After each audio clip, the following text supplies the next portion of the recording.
What's happening? What's happening? What's happening? Man, it's been a minute since I last talked to y'all, man. So much is taking place in these school streets. Welcome to, we're going to call this season 3 of Ed Talks. This is going to be episode 1. The title of this bad boy, I'm gonna take y'all to church like you know how the preacher be in the church. The ushers still be in the background, and they don't get to sit down to that pastor say that the title of that message. This one is I'm worried still, and what this means is so. Let me give y'all a recap of the 23-24 school year because it's been I'm gonna say about a year and a half, 2 years since we last had one of these good conversations. You know what I mean? So during the 23-24 school year, we're going to just fast forward because we already know about the vacancies at all the schools and how many, at all the schools. And geez, man, how many people we had to try to get the sub and people being moved around into the school buildings. They were hired for one thing and they turned out being something completely different. So we're going to fast forward that thing all the way to January. In January, the school board voted and approved on a salary structure for classified staff. And if you don't know what classified staff, what would be considered classified, that would be all of your, and I might miss a few, but that would be your instructional assistants for EC, for ESL, or just general. That could be your cafeteria workers, your bus drivers, your mechanics, the people that have to look after the buses, any and everybody that's not considered certified, which are your teachers, your principals, maybe guidance counselors, something like that. So they voted on this salary structure, and come January, we get informed, like the news and all this, been blasting everything. We hear that the board can't necessarily pay what they promised. So the letters that the individuals received were saying you won't be able to get the pay that we promised you. You're going to get this dollar amount. And what followed was weeks of protest that also included school closures. Yes, schools closed. Um, Ultimately, leading to the superintendent and the school board mutually parting ways. So here we are, and let's see, the new superintendent. Well, we were the interim superintendent comes in. She sees some of the things that were going on. I'm gonna go ahead and tell you, I don't know if I would have been the person to say, "Oh yeah, I'm gonna step into this role in these conditions."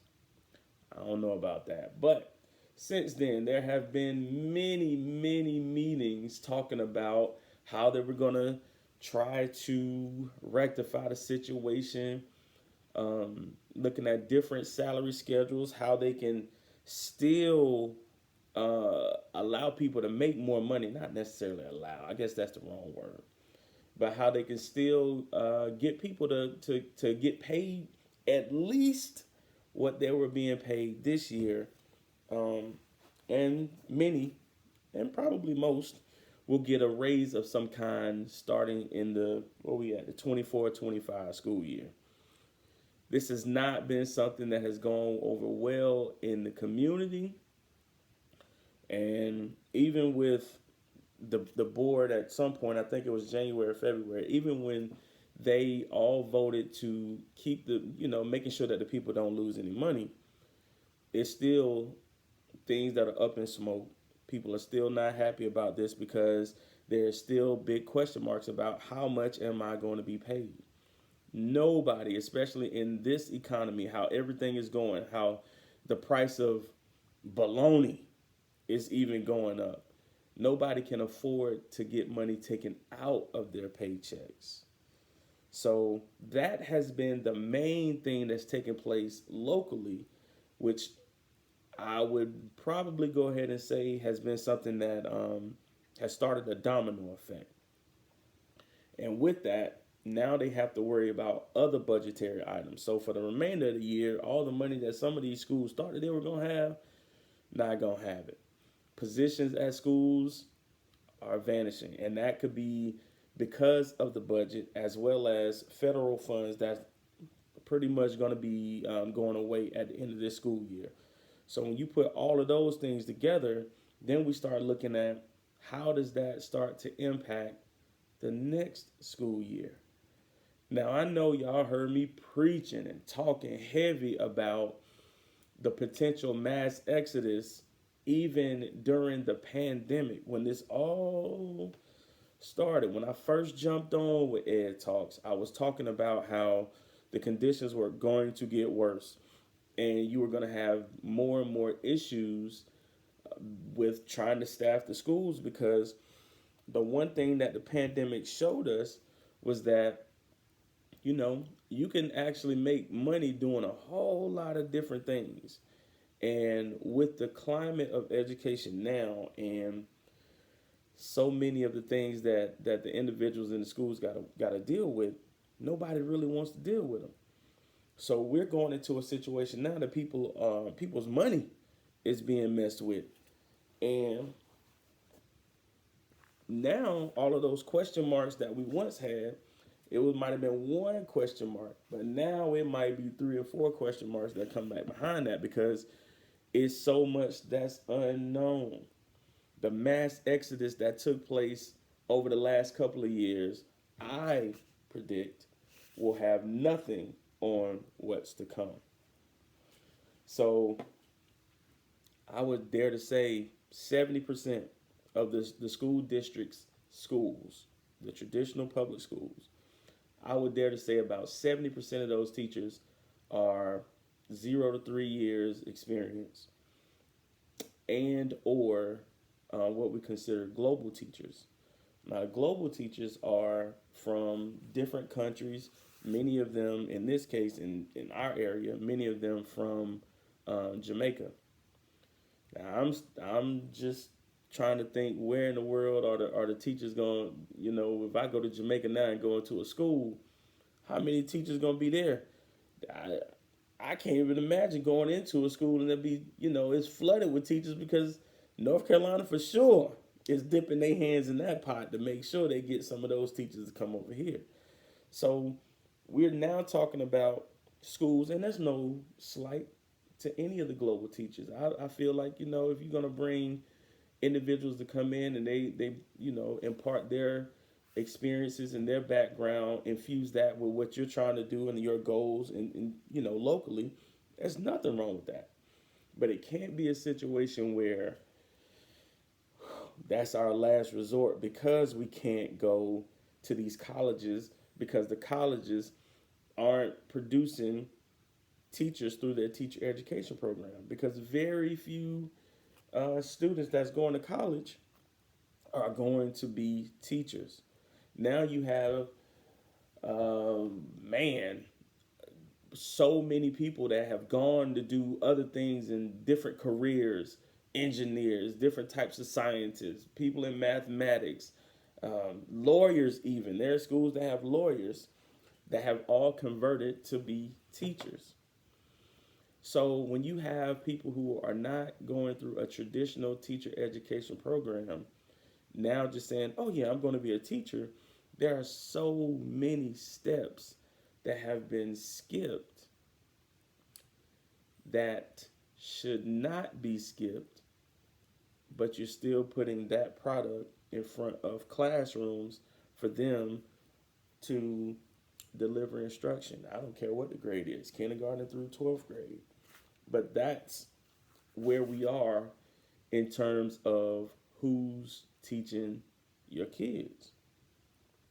So I'm looking over here. I always ask questions. I always jump on social media asking different questions, checking the temperature, just seeing what people are thinking.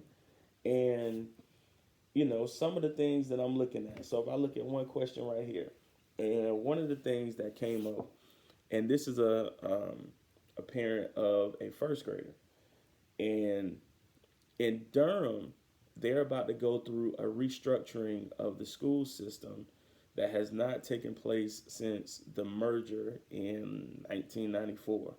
So we're jumping up on 30 years of nothing being done in terms of rezoning, um, of any type of thing like that. So we're about to embark on something that hasn't been done in 30 years, but we're gonna do it all in 1 year. That is called growing together. So with growing together, they broke the county into 5 zones, and within each zone, you're supposed to be able to. It's pretty much a way to provide the same types of programs in each zone that weren't necessarily available before. So they're adding more year-round schools. They're adding more dual immersion or dual language programs, different global languages, Montessori options, different things that weren't available as much to the masses. So that means that some schools, well, many schools, the way that they currently look won't be the same because of the lines that's being drawn with the regions. That means that there's some you you might have had to go 15 minutes to go to school because you wanted to go to the year-round school. You might have had to drive 15 minutes to get to school, where now you have a school in your region. School might be 5 minutes up the street. Now, historically, that might not have been a school that you would have wanted your child or your children to attend. But because of there are so many different families that's being, I don't want to call it impacted or affected because that gives it a negative connotation, but there are so many people that are moving from one school to another that the hope is that it will be a school that you feel that, oh yeah, this is a place that's going to be all right for my family, even though I never had any experience here before. But with that comes a lot of angst, a lot of uncertainty, because now you have no idea what you're about to walk into. How does this benefit the most vulnerable populations? If you have 4 low performing schools in one area, in one vicinity, and they are all, well, in the same vicinity, and they are all in the same region, how do you now spread that out? Because what it looks like is they'll be afforded the same opportunities when it comes to the programming, but they'll still be in the same situations. Like the same neighborhoods are going to be in the same. So because that was also something that was on the table, the bus routes will be shorter. So we're going into neighborhood schools or schools that are closer to the neighborhoods. Well, in some areas in the city, that's how does that benefit the students? How does that benefit the students? Is there going to be any diversity at all when it comes to backgrounds? And I don't mean just we got all of these black kids over here, and now we have a half of the school is now black and brown. Well, all of the school, 100% of the school is black and brown, but it's split now 50-50. Where's the diversity there? Where's the diversity in thought? Where's the diversity in background? Um, it's so many different questions that come up. Now, will there be another level of socioeconomic status that would be now attending that school? If not, how is any of this benefiting us? That is a legit question that I've probably been asked maybe 15 times. How does this benefit my child? When we live over here, the school, I can take a rock and toss it and hit the school. But with growing together, I see all of these different people being able to, jump, put their toe in these programs over here, or they have these options over here. But what about us? They're now changing schools completely. They get to go, oh man, they get to go to the brand new school right up here that's being built. That's going to be open in August. We don't get to do that, and they live right across the street. I can walk across the street, knock on their door, but they're going to be able to go to the brand new school with all the bells and the whistles, while we are still over here with dim lights in the hallways, a whole wing of the school we can't use because the plumbing's not right. But these people up here that live across the street, they get to go to the brand new school.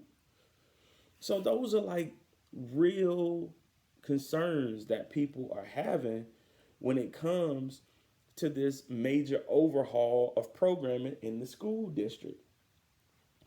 So let's see. One of the other questions, I actually wrote notes on this one. I actually wrote notes. Um, let's see. Glimmers leading into next year. I don't even. So when it comes to next year,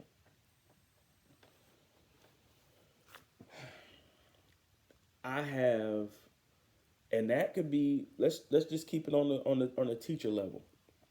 When it comes to next year, um, I'm worried.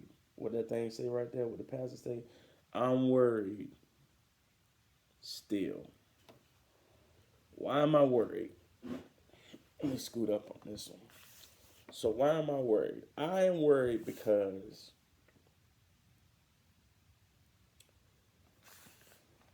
I feel like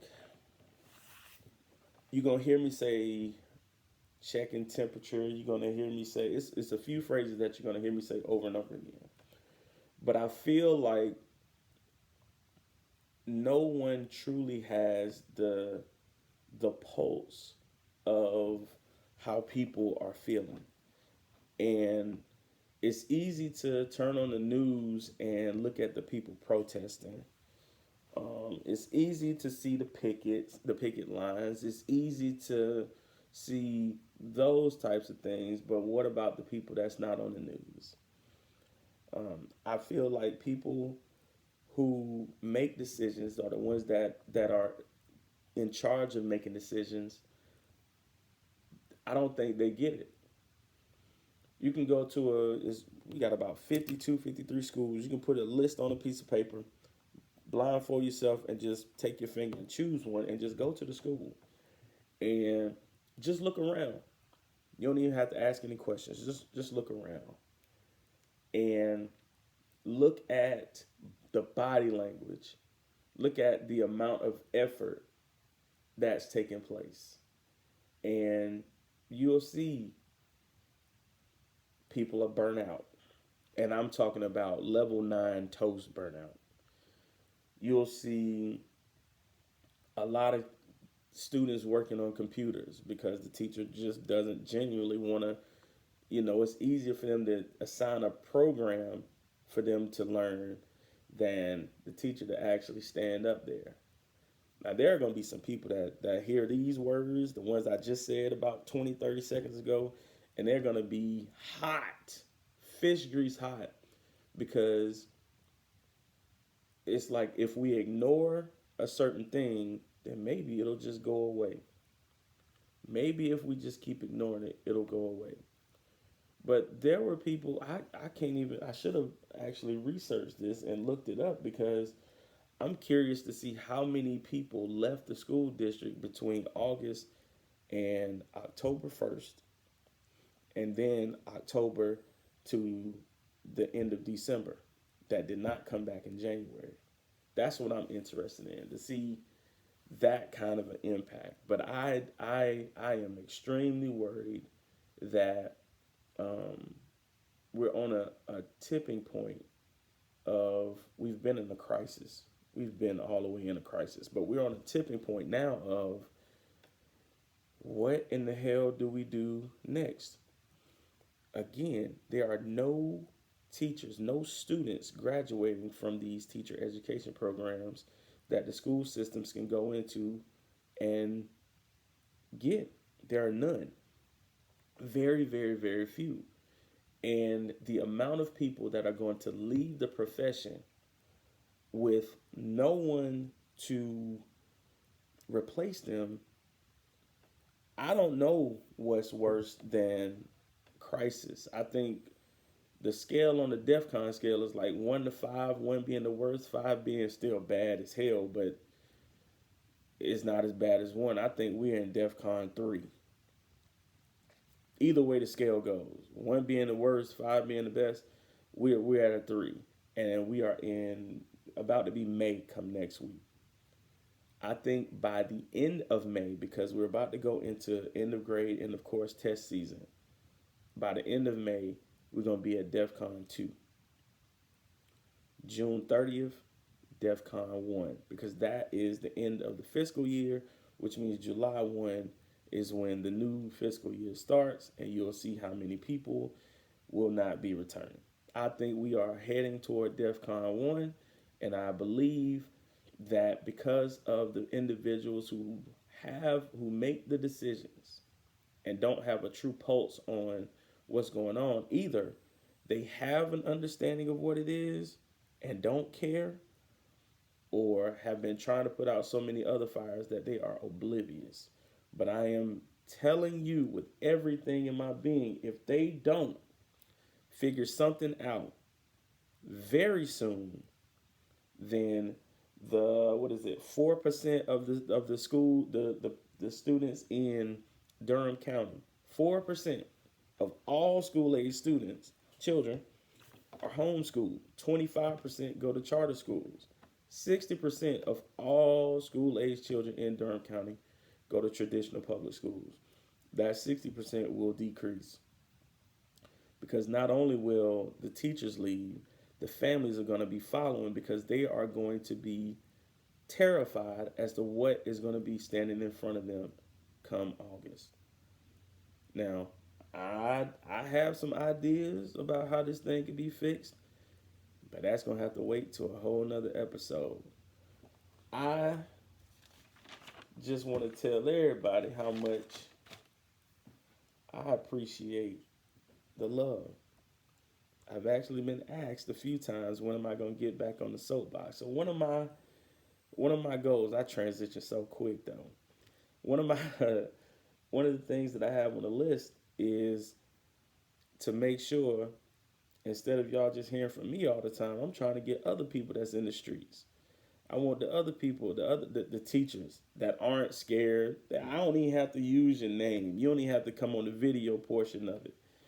But I need to get people on here that have something to say, that got some skin in the game.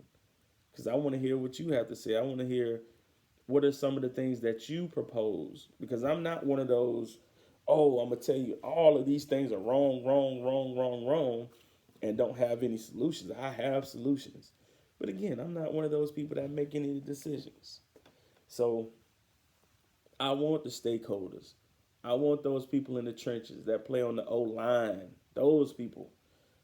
I need them. I need all of y'all to come on here. I need to hear what you got to say. The people need to hear what you got to say, because you might have, or you might say something that somebody else did not think about, but makes a whole lot of sense. But nonetheless, man, we're going to keep the party going. We're going to keep it moving. I appreciate every last one of y'all. Peace.